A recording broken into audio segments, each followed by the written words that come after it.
Hukum Taurat yang keempat. Ingat dan sucikanlah hari yang dikuduskan itu. Lakukanlah segala pekerjaanmu di dalam 6 hari. Tetapi pada hari yang ketujuh, ialah sabat bagi Allah Tuhanmu.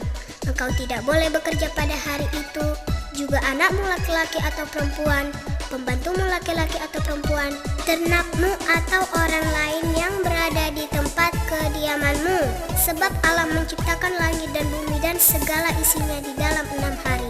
Kemudian ia beristirahat pada hari ketujuh. Itulah sebabnya Allah memberkati hari itu dan menguduskannya.